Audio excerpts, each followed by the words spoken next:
पुलकित के बोलने से पहले ही मृत्युंजय की तो सांस ही निकल गई। वो सामने से आते तूफान को देखता तो कभी आसमान से गरजती बिजली को, उसका दिमाग सुन्न पड़ गया। सामने से आती लहर तेज हो गई और तेजी से आते समुद्री तूफान ने अपनी लहरों को उफान पे लेते हुए सारे आसपास के एरिया को डुबो दिया।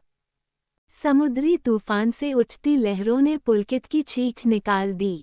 वो चिल्लाकर बोला, नो भाभी, नो। वो असीम दुख और दर्द से वही घुटनों के बल बैठ गया था। पुलकित ने अपने आसपास देखा, सब कुछ समुद्र की लहरों में बह गया था। उसने पास में नजर दौड़ाई तो देखा मृत्युंजय भी वहां नहीं था। अब तो पुलकित की सांसें भी फूलने लगी, उसको बहुत ज्यादा चिंता होने लगी, डर के मारे उसकी सांस तेज होने लगी। उसको कुछ भी समझ नहीं आ रहा था। उसने आसपास सबको देखा पर कहीं कुछ दिखाई नहीं दिया। वो वहीं बैठकर रोने ही वाला था कि वो धुंधली नजर से देखता है मृत्युंजय आद्या को अपनी बाहों में उठाकर पूरी तरह से भीगा हुआ समुद्र के किनारे से उसकी तरफ आ रहा था। पुलकित के चेहरे पे असीम शांति और खुशी वाली स्माइल आ गई थी। स्माइल आद्या और मृत्युंजय को सही सलामत देखकर पुलकित ने भगवान को धन्यवाद दिया और भागकर मृत्युंजय के पास गया और मृत्युंजय आद्या के चेहरे को गौर से देखने लगा। आद्या बेहोशी में भी कुछ बड़बड़ा रही थी। नहीं, वो सब झूठ बोल रहे। मैंने मयंक सर को नहीं मारा, मैंने मयंक सर से कुछ नहीं कहा। वो परेशान करते, वो अच्छे नहीं। आद्या कुछ ऐसी ही तरह अपने आप बड़बड़ा रही थी। 2 घंटे पहले आद्या सबकी बातें सुनने के बाद और शांति बुआ के घर से निकलने के बाद उसके अंदर हिम्मत नहीं बची खुद को सही साबित करने की। वो आज दूसरी बार खुद की नज़रों में उठ नहीं पाई। वो तो अपने माँ बाबा के लिए इस रिश्ते को दिल से निभाने का वादा लेकर आई थी, किंतु जिस पे भरोसा करके आई वो तो उसको इतनी बड़ी गुनहगार समझता है। कोई और कुछ कहता तो वो इतना दुखी न होती, पर उसका पति जिस पे उसको थोड़ा थोड़ा भरोसा होने लगा था और उससे मन ही मन प्यार करने लगी थी, आज उसकी चुप्पी ने आद्या को तोड़ दिया। इसलिए आद्या ने वहां से जाना ही ठीक समझा। आद्या गार्ड्स को बातों में लगाकर घर से निकल आई थी, पर अब उसे पता नहीं था कि वो कहाँ जाए। अपने बाबा के घर वो जा नहीं सकती क्योंकि वो उनको आज ही वचन देके आई थी, और दूसरा उसके बाबा और माँ को बेशक ये झूठ था, फिर भी इस बात की भनक लगती तो वो जीते जी मर जाएंगे। आद्या का दिमाग आज की सच्चाई से सुन्न पड़ गया था। वो सड़क पे बेजान सी चली जा रही थी। उसके कानों में अभी भी मृत्युंजय और शांति बुआ की बातें गूंज रही थीं। वो सब बातों को याद करके बिलख बिलख कर रोने लगी। वो सड़क के बीचों बीच चल रही थी। बारिश होने की वजह से चलते हुए उसके आंसू भी साथ ही साथ बारिश के पानी में मिल रहे थे। आद्या सारी बातों को याद करके ऊपर आसमान को देखकर बोली, क्यों भगवान, क्यों आपने मेरे साथ ऐसा किया? क्यों मुझे बिना गलती के कसूरवार साबित कर दिया? मेरी क्या गलती थी? मैंने किसका बुरा किया? किस गुनाह की सजा दे रहे हो मुझे? पहले मयंक सर, उसके बाद दिलीप से जल्दबाजी में सगाई, उसके बाद मृत्युंजय से जबरदस्ती शादी, उसके बाद दिलीप का दूसरा रूप, उसके बाद मृत्युंजय का सच, और आज मयंक सर का सच। आखिर किस गुनाह की सजा दे रहे हो मुझे? आद्या रोते रोते घुटनों के बल बैठ गई थी। उसके आंसुओं के साथ साथ बारिश भी उतनी ही तेज हो रही थी। ऐसा लग रहा था जैसे आद्या के साथ साथ आज ऊपर वाला खुद भी रो रहा हो। जितने तेज आद्या के आंसू निकलते उतने ही तेज बारिश की बूंदें गिर रही थी। आसमान में बिजली भी उतनी ही तेजी से गरजती। हवाओं ने भी अपना रुख बदल लिया था। मूसलाधार बारिश में आद्या अकेली सुनसान सड़क पे भीग रही और अपने दर्द को बयां कर रही थी। आद्या ने रोते रोते खुद से कहा, बहुत हो गया, बहुत खेल लिए भगवान, आप मेरे साथ अब और नहीं। अब ना किसी को खुद को सही साबित करके दिखाना, ना किसी की नज़रों में उठने की कोशिश। अब मैं वो करूंगी जिससे ये सारा किस्सा ही खत्म हो जाए। आद्या रोते रोते खुद से बोल रही थी और चलते चलते वो जुहू बीच की तरफ आ गई थी। समुद्र के किनारे आकर आद्या समुद्र को देखकर बोली, आज तू भी मेरी तरह उफान पे है, तो आज मैं तेरे ही उफान में शामिल होकर अपने आप को शांत करना चाहती हूँ। और ऐसा कह के आद्या धीरे धीरे समुद्र की ओर बढ़ने लगी। उसे अब न कुछ सुनाई दे रहा था न दिखाई। वो आंखें बंद करके अपने बाबा और माँ को याद कर रही थी, अपनी जिंदगी के अच्छे पालों को याद करने लगी। और उन्हीं अच्छे पल में उसको अपनी और मृत्युंजय की शादी का सीन नजर आया। उसके बाद बेशक मृत्युंजय आद्या को परेशान करने के मतलब से उसके नज़दीक आया था, फिर भी आद्या को पता नहीं क्यों वो सारी चीजें अच्छी मेमोरी के तौर पे याद आ रही थीं। आद्या बंद आंखों से आगे बढ़ रही थी, तभी पीछे से वो मृत्युंजय और पुलकित को दिखी, लेकिन उन लोगों की आवाज आद्या तक नहीं पहुंच सकती थी। आद्या आगे बढ़ती ही जा रही थी, तभी एक बड़ी लहर आगे से आती दिखी। आद्या तब तक गर्दन तक पानी के अंदर जा चुकी थी। मृत्युंजय ने जब ये नज़ारा देखा तो उसने बिना समय गवाए फुर्ती दिखाए हुए अपना ब्लेजर फेंककर पानी के अंदर चला गया। जब तक वो भयानक समुद्री तूफान आद्या को अपनी चपेट में लेता तब तक मृत्युंजय आद्या को पकड़ चुका था। उसने आद्या के हाथ को पकड़ा, तब तक लहरें उफान पे आ गईं और दोनों को पानी के अंदर गहराई तक ले गई। मृत्युंजय ने आद्या के हाथ को मजबूती से पकड़ा हुआ था। आद्या पानी की गहराई में जाते ही बेहोश हो गई थी। मृत्युंजय पहले से ही अच्छा तैराक था, किंतु आद्या वो पानी में डूबने से बेहोश हो गई थी। पानी उसके फेफड़ों के अंदर जा चुका था। मृत्युंजय ने पानी के अंदर तैरते हुए आद्या को गहराई में जाने से बचाने के लिए उसे अपने और करीब लिया और उसे अपने दोनों हाथों से पकड़ लिया। मृत्युंजय के आद्या को पानी के अंदर अपने सीने से चिपकाया और उसने बहुत सावधानी से पकड़कर तैरते हुए किनारे ले आया। मृत्युंजय पानी के अंदर से निकला तो आद्या को अपनी बाजुओं में उठाकर बाहर लाने लगा। तब जाकर पुलकित को तसल्ली हुई। आद्या और मृत्युंजय दोनों एक लहर के साथ किनारे आ गए थे। आद्या को तैरना नहीं आता था, इसलिए वो पानी के अंदर डूब गई थी, जिससे उसके फेफड़ों में पानी भर गया था, जिससे वो बेहोश हो गई थी। मृत्युंजय और आद्या को देख पुलकित उनके पास आया। पुलकित घबरा कर बोला, भैया ठीक हो आप? मृत्युंजय ने हमें गर्दन हिलाई और बहुत ही मध्यम किंतु घबराई हुई आवाज में बोला, ये आद्या पानी के अंदर काफी गहराई तक चली गई थी, जिसकी वजह से ये बेहोश हो गई है। पुलकित बोला, भैया भाभी के लंग्स में से पानी निकलना होगा, जल्दी ही, अगर नहीं निकाला तो दिक्कत हो जाएगी। मृत्युंजय पुलकित के कहने से पहले ही आद्या को सीधी लिटाकर उसके पेट पे जोर से प्रेस करने लगा। वो जितना ज्यादा तेज प्रेस करता, पानी उतनी ही तेजी से खांसी के साथ बाहर निकल जाता। काफी देर तक उसके पेट से पानी को बाहर निकालने के बाद मृत्युंजय और पुलकित उसके होश में आने का इंतजार करने लगे। आद्या अभी भी बेहोश थी। मृत्युंजय का दिल तड़प रहा था उसको इस कंडीशन में देखकर। एक तो इतनी तेज बारिश, ऊपर से आद्या का शरीर अब भी बेजान था। मृत्युंजय ने भारी आवाज के साथ कहा, लगता है माउथ ब्रेथ देनी होगी। मृत्युंजय बिना पुलकित की ओर देखे आद्या के होठों की ओर झुक गया। उस आद्या के मुंह को हाथ से खोलकर उसके होंठों के ऊपर अपने होठ रख दिए। वो आद्या को ब्रेथ देने लगा। पुलकित ने मृत्युंजय को देखा तो उसकी ओर से पीठ करके दूसरी ओर चला गया।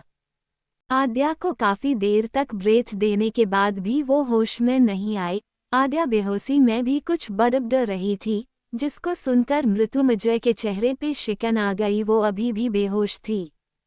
मृत्युंजय ने पुलकित को पास बुलाया और बोला, ये होश में नहीं आ रही और इसी बारिश में कहीं जा भी नहीं सकते। पूरी मुंबई पानी से जाम हो चुकी है और रात का टाइम भी है। पुलकित ने थोड़ा परेशान सा होकर उसकी बात सुनी, फिर कुछ सोचकर बोला, भैया आप एक बार हमारी फैमिली डॉक्टर से बात कर लीजिए। पुलकित की बात मृत्युंजय को ठीक लगी और उसने डॉक्टर प्रीति को फोन लगाने को कहा। पुलकित ने डॉक्टर को फोन लगाने के बाद फोन मृत्युंजय को दे दिया।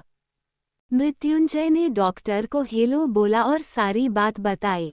डॉक्टर कुछ सोचते हुए बोले, जय बहुत सीरियस कंडीशन है, उसकी हॉस्पिटल ले जा नहीं सकते, अब उसको होश में लाने का एक ही तरीका है, सबसे पहले आसपास कहीं सेफ जगह ले जाओ उसे। उसके बाद डॉक्टर थोड़ी देर के लिए चुप हुई, फिर गहरी सांस लेकर बोली, जय मैं जो अब कहने वाली हूँ उसे ध्यान से सुनना। तुम उसके पति हो और उसकी बॉडी पूरी तरह ठंडी पड़ चुकी है, इसलिए वो कोई रिस्पॉन्स नहीं कर रही है और उसकी बॉडी को हीट की जरूरत है। तुम मेरा मतलब अच्छे से समझ रहे हो ना जय? मृत्युंजय डॉक्टर की बात पे सिर हूँ बोला। डॉक्टर फिर से बोली, गुड, तो अब तुम समझ गए होंगे तुमको क्या करना है। ध्यान रहे अब जो करोगे तुम ही करोगे, तुम ही उसे होश में ला सकते हो। डॉक्टर फोन कट कर चुकी थी। मृत्युंजय ने आद्या को देखा, फिर आसपास देखने लगा। पुलकित भी डॉक्टर की बातों को समझ रहा था, इसलिए वो भी सोचने लगा। तभी पुलकित को दूर एक झोपड़ी दिखाई दी जो दूर से काफी छोटी सी लग रही थी। पुलकित ने मृत्युंजय को उस ओर देखने को कहा। मृत्युंजय ने बिना समय गवाए आद्या को अपनी बाहों में उठाया और उसे लेके उस झोपड़ी में आ गए। ये मछली पकड़ने वाले किसी मछुआरे की झोपड़ी थी, जो ज्यादा बड़ी तो नहीं थी लेकिन रात गुजारने के हिसाब से ठीक थी। मृत्युंजय ने पास में बिछी चारपाई पे आद्या को लिटा दिया। पुलकित ने मृत्युंजय से बोला कि वो घर वालों को बता देता है कि भाभी मिल गई, लेकिन हैवी रेन की वजह से सुबह घर आना होगा। मृत्युंजय ने उसकी बात सुनकर बस गर्दन हिलाई।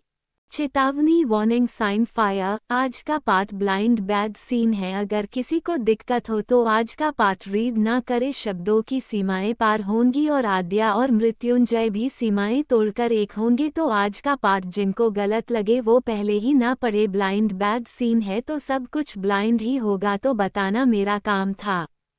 अब आगे पुलकित ने मृत्युंजय से बोला कि वो घर वालों को बता देता है कि भाभी मिल गई, लेकिन हैवी रेन की वजह से सुबह घर आना होगा। मृत्युंजय ने उसकी बात सुनकर बस गर्दन हिलाई। पुलकित सारी को कंडीशन समझकर मृत्युंजय से बोला और जाते जाते बोला, भैया मैं गाड़ी के अंदर ही आराम करूंगा, भाभी ठीक हो जाए तो बता देना। मृत्युंजय ने हमम बोलकर जवाब दिया। पुलकित जा चुका था। मृत्युंजय बेहोश पड़ी हुई आद्या को देख रहा था। वो गहरी बेहोशी में भी कुछ न कुछ बड़बड़ रही थी। मृत्युंजय ने ध्यान से सुना तो वो फिर वही चीज बोल रही थी, मैंने नहीं किया कुछ, मयंक सर, मेरा कोई दोष नहीं है, वो अच्छे नहीं थे। आद्या कुछ कुछ यही बड़बड़ रही थी। मृत्युंजय ने आद्या को गौर से देखा। वो बेहोशी में भी बहुत ज्यादा डरी हुई लग रही थी। उसका पूरा शरीर ठंड से कांप रहा था। उसके गुलाबी होठ ठंड से नीले पड़ने लगे थे। अब आद्या का शरीर धीरे धीरे ठंडा पड़ने लगा था। मृत्युंजय को आद्या को देखकर आज पहली बार उसको खोने का डर लगा। उसको आद्या की चिंता होने लगी। बेशक वो आद्या से नफरत करता था, लेकिन फिर भी आज उसको आद्या को खोने का डर सताने लगा था। मृत्युंजय को डॉक्टर की बात याद आई, फिर अचानक से आसपास देखने लगा।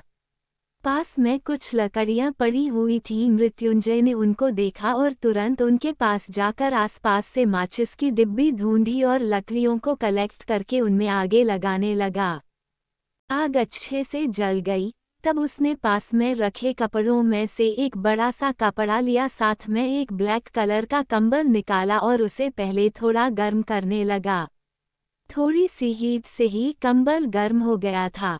मृत्युंजय ने कंबल हाथों में लिया और सबसे पहले अपने शर्ट को उतारने लगा। वो खुद भी पूरी तरह गीला हो गया था। उसने सबसे पहले अपनी शर्ट उतारकर एक तरफ सुखाने रख दी। शर्ट उतारते ही मृत्युंजय की गठीली बॉडी दिखने लगी थी। उस अंधेरी काली बरसती तूफानी रात में मृत्युंजय ने एक बाहर के मौसम को देखा, फिर बेहोशी में लेटी आद्या को।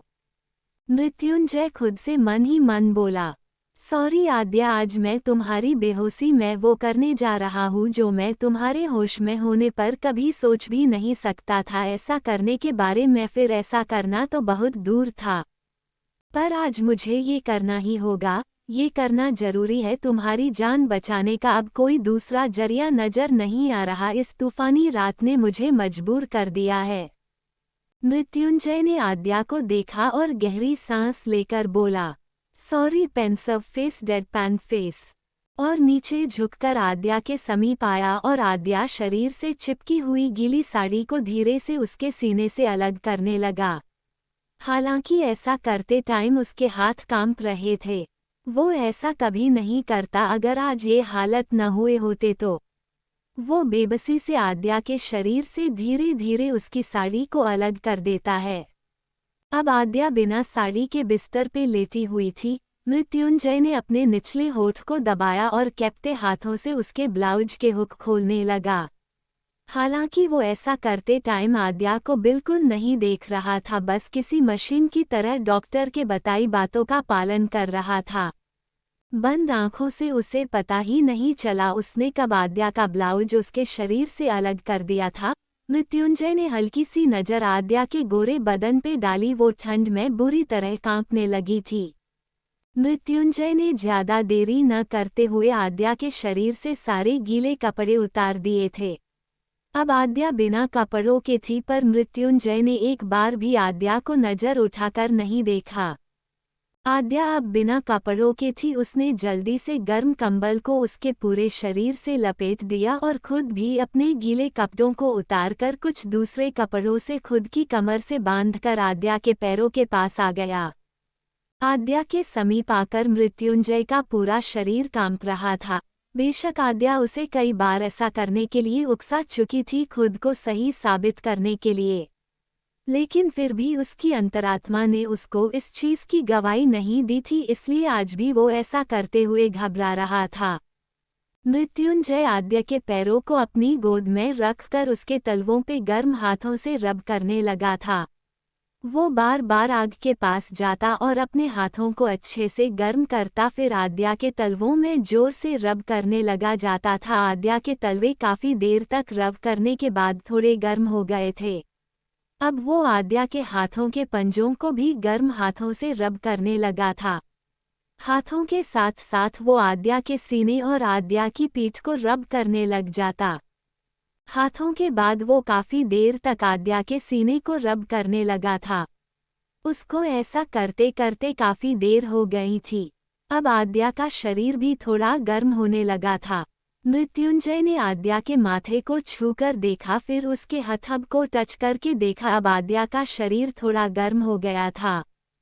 मृत्युंजय ने अब अपनी आंखें जोर से दबाकर बंद की और अपने हाथों के पंजों को जोर से दबाकर मुट्ठी बना ली। मृत्युंजय आद्या के बगल में थोड़ा सा आद्या को खिसका कर आद्या के कंबल में घुस गया और आद्या के शरीर से टच होकर बिल्कुल उसके बगल में लेट गया। मृत्युंजय ने आद्या के बिना कपड़ों के शरीर को अपनी अपनी बाहों में लिया और आद्या को अपने बिना कपड़ों के सीने से चिपका लिया और आद्या की पीठ पे जोर से रब करने लगा था। आद्या और मृत्युंजय इस टाइम दोनों ही बिना कपड़ों के थे। मृत्युंजय का सीना आद्या के सीने को छू रहा था। आद्या का वस्त्र विहीन सीना मृत्युंजय की छाती से लगते ही मृत्युंजय के शरीर में एक सिहरन सी दौड़ने लगी थी। दोनों के पेट आपस में टच हो रहे थे। आद्या के शरीर का टच मृत्युंजय के शरीर को बहकने पे मजबूर कर रहा था। मृत्युंजय ने अपनी भावनाओं को भरकश प्रयास के बाद काबू में करके वो आद्या की पीठ को रब किए जा रहा था। मृत्युंजय के शरीर की गर्म हिट आद्या के शरीर को और गर्म कर रही थी। मृत्युंजय की करीबी से आद्या के शरीर का ताप नॉर्मल हुआ और आद्या धीरे से कुशमुसाई और धीरे धीरे अपनी बोझिल पलकों को ऊपर उठाने लगी। पलकें ऊपर होते ही उसकी नज़र मृत्युंजय की सख्त छाती पे पड़ी। यकायक आद्या घबरा कर हिलने को हुई और अपनी घनी काली पलकें ऊपर उठाकर देखने लगी तो सामने मृत्युंजय का चेहरा दिखा। मृत्युंजय को देखते ही उसने खुद को देखा। अभी वो कुछ बोलने के लिए अपने होठों को खोलने लगी, उससे पहले ही मृत्युंजय ने उसे देख लिया और उससे बिना दूर हुए बहुत जल्दी बोला, कुछ भी गलत समझो उससे पहले सच सुन लो। ये करना जरूरी था। तुमको होश में लाने का कोई दूसरा ऑप्शन नहीं था। मैं ऐसा नहीं करता तो शायद तुम जिंदा नहीं रहती। मृत्युंजय बोल रहा था और आद्या उसको सुन रही थी और मृत्युंजय की बात पूरी होने से पहले ही बोल पड़ी। तो क्यों बचाया मुझे? Pensive face, rushed face. मर जाने दिया होता मुझे। Fire astonished face. मर जाती तो तुम्हारा बदला पूरा हो जाता और बुआ को उसके बेटे की आत्मा को शांति दिलाने का वादा भी पूरा हो जाता। मेरे मरने से सब ठीक हो जाता। फिर क्यों बचाया मुझे? Rushed face, pensive face, fire. जब मैं बार बार पूछती रही, बार बार अपनी बेगुनाही साबित करने के लिए कहती, तब सच नहीं बताया, तब आगे नहीं बढ़े, तो आज ये क्यों? क्यों मुझे मेरे अंतिम समय में आकर बचाया? क्यों? अब क्या तुमने मेरी मृत्यु पे भी अधिकार कर लिया है क्या, जो तुमने मुझे मरने भी नहीं दिया? आद्या बहुत मरी हुई आवाज में बेहद नर्म लहजे के साथ धीरे धीरे बोल रही थी। उसने जैसे ही अपनी लास्ट लाइन बोली, मृत्युंजय गुस्से और हक से बोला, हाँ है अधिकार मृत्यु पे भी। और इतना बोलकर उसे आद्या की कमर को जोर से पकड़कर उसकी कमर को जोर से दबाने लगा और उसकी कमर को दबाते हुए बोला, क्या सोचकर ऐसा करने जा रही थी? हाँ, पाउटिंग फायर, तुम्हारा बाबा और माँ, उनको क्या जवाब देता मैं? हाँ, तुम गलत हो या नहीं, लेकिन सही साबित करने के लिए ये क्या करने जा रही थी? अगर सही हो तो साबित करो अपनी बेगुनाही और करो मुझे गलत साबित। करो दो सारे सबूतों को झूठा साबित। लेकिन ये सुसाइड करके कौन सा महान काम करने जा रही थी? हाँ। मृत्युंजय पूरे गुस्से में आंखों को लाल करते हुए उसकी कमर पे दबाव बनाकर बोला, फायर पाउटिंग। आद्या की दर्द के मारे हल्की सी सिसकी निकल गई। वो दर्द से तड़प कर बोली, आह, फायर फायर। मृत्युंजय ने क्रोध से उसकी आंखों में देखा। आद्या जो अभी भी बहुत कमजोर लग रही थी, उसने मृत्युंजय की आंखों में देखा, जिनमें आज उसे खुद के लिए गुस्सा नहीं, असीम केयर और प्यार नजर आ रहा था। आज उसे मृत्युंजय की किसी बात का बुरा नहीं लगा, उल्टा वो उसके प्यार से दिए दर्द पे भी हल्के से मृत्युंजय के और करीब आ गई थी। दोनों के शरीर पे इस टाइम कपड़े नहीं थे, दोनों के बिना कपड़ों के शरीर एक दूजे से टच ही रहे थे। दोनों की भावनाएं बहकने को मजबूर कर रही थी। आद्या मृत्युंजय की आंखों में देखकर उसके गुलाबी लबों को देखने लगी। दिल फाया आद्या मृत्युंजय की करीबी से वैसे ही मचलने लगी थी। उसका शरीर उसके कंट्रोल से बाहर हो रहा था। उसने सब कुछ भूलकर अपनी गर्दन थोड़ा ऊपर करके अपने दोनों हाथों से मृत्युंजय के चेहरे को पकड़ा और अपने फड़कते गुलाबी रुखसारों को लरजते हुए मृत्युंजय के लबों पे रख दिए थे। आद्या के होंठों की छुअन से मृत्युंजय की आंखें स्वतः बंद हो गई थीं। आद्या मृत्युंजय के लबों को आराम से चूमने लगी थी। मृत्युंजय आद्या के स्पर्श से और ज्यादा बहकने लगा था। उसकी भावनाएं उसके बस से बाहर हो गई। उसका पूरा शरीर हद से ज्यादा गर्म होने लगा था। मृत्युंजय ने बंद आंखों से अपने दोनों हाथों से आद्या की कमर को मजबूती से पकड़ लिया और उसकी पूरी पीठ पे अपनी अंगुलियां फिराने लगा। आद्या की खुली पीठ पे मृत्युंजय की अंगुलियां हरकतें कर रही थीं। मृत्युंजय के इस हरकत से आद्या मचलने लगी थी। वो तड़पकर मृत्युंजय के सीने से चिपक रही थी। मृत्युंजय ने आद्या की कमर से अपनी अंगुली अब उसके पेट की तरफ लाके फिराने लगा था। आद्या के पेट में तितलियां सी दौड़ने लगी थीं। मृत्युंजय ने पलक झपकते ही आद्या को सीधा लिटाया और खुद उसके ऊपर आ गया। अब मृत्युंजय आद्या के ऊपर था और आद्या उसके नीचे। मृत्युंजय ने बेहद बेसब्री से आद्या के गीले होठों को देखा और उनको जुनून के साथ चूमने लगा। मृत्युंजय पूरे जोश के साथ आद्या के लबों को चूम रहा था। आद्या के लबों को काफी देर चूमने के बाद मृत्युंजय आद्या की गर्दन के अपने होंठ फिराने लगा। मृत्युंजय धीरे धीरे अपनी छाती से आद्या के सीने पे दबाव बनाने लगा। आद्या मृत्युंजय के स्पर्श से और ज्यादा मदहोश होने लगी थी।